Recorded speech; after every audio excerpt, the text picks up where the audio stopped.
The Amazing Spider-Man and even its sequel, The Amazing Spider-Man 2, are one of those movies people will call horrible when it comes out, but 10 years later they'll be considered modern masterpieces that were simply just misunderstood.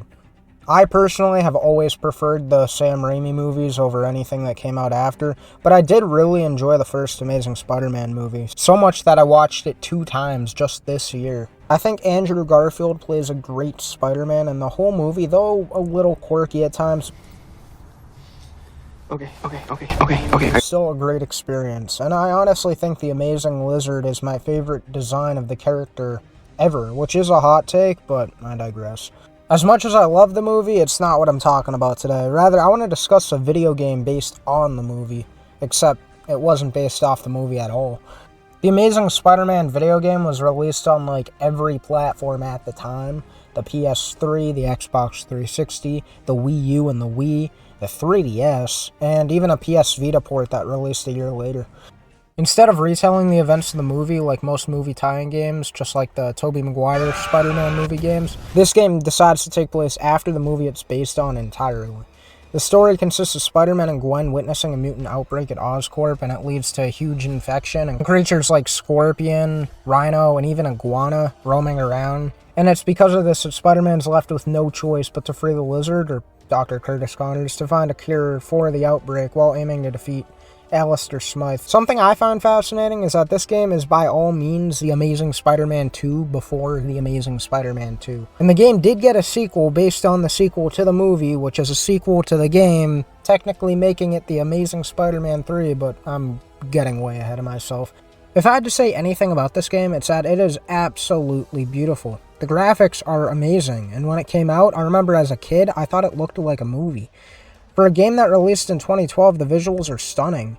It's also impressive because this game came out in a time where Spider-Man video games are so redundant, coming out yearly. Quality insurance was not a thing. The web swinging in this game certainly helps this movie-like feel, as the camera is positioned super up close to Spider-Man, which makes it feel super immersive.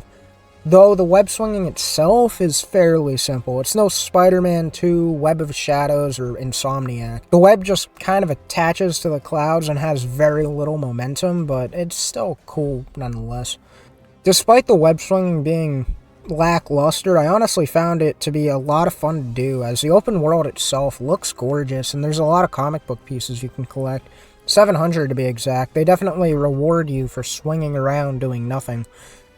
You can also do a lot of side missions, like, crime missions, saving civilians, and those are fun to do once in a while. And that's why it's just a real shame that the Wii and 3DS versions of this game cut the open world entirely, as everything else about this game is where the problems really start to feel apparent. This game is mission-based like most Spider-Man games. Just beat up a lot of enemies while solving simple puzzles and delving into the occasional boss fights. The problem is that this game is a very, very boring combat system, and all the levels feel like they overstay their welcome. This game at times can feel like the most nothing burger Spider-Man game ever. This game's combat is just extremely bland because there's no variety. It's nothing more than mashing square and dodging when you see red. You can't do fun shit like do button combos or zip onto them with your webs, shoot hyperbolic acid at them. And though the open world feels super cinematic, the missions themselves feel so grounded and bland and boring.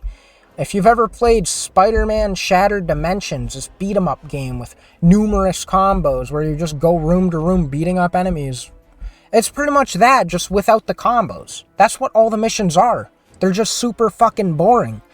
This game's saving grace has to be the web strike mechanic. Not only does it make traversing in the game super fun, but it also makes the combat a tiny bit more enjoyable. It's kind of a call to those Arkham games that came out around the same time. They let you do takedowns and charge at enemies, and it's also heavily utilized in the missions. It can kind of be a good thing and kind of a problem, as most of the game is just like zipping and climbing walls in the missions, and then again fighting more enemies with a boring combat system that doesn't expand past the first 10 minutes. The boss fights in this game are nothing crazy, but they are kind of fun. I actually really liked one of the final fights where you have to team up with the lizard to take down Alistair. I thought that was a lot of fun for some reason. It's usually just spamming the web zip, but even then, how they time it, just how the bosses are built around, they're usually these giant objects which you have to take down, and I found that to be super fun for some reason. The post-game content is pretty good for the most part. You get a couple extra missions and boss fights, one where you can even fight Iguana, which I thought was pretty cool.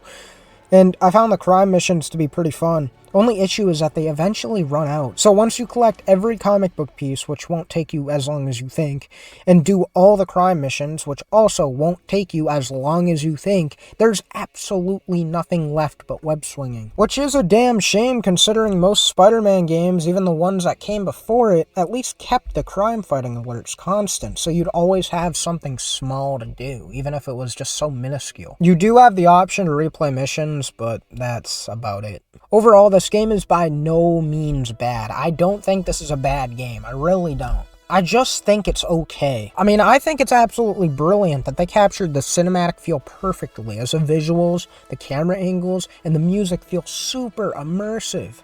Better than any Spider-Man game that's came before it.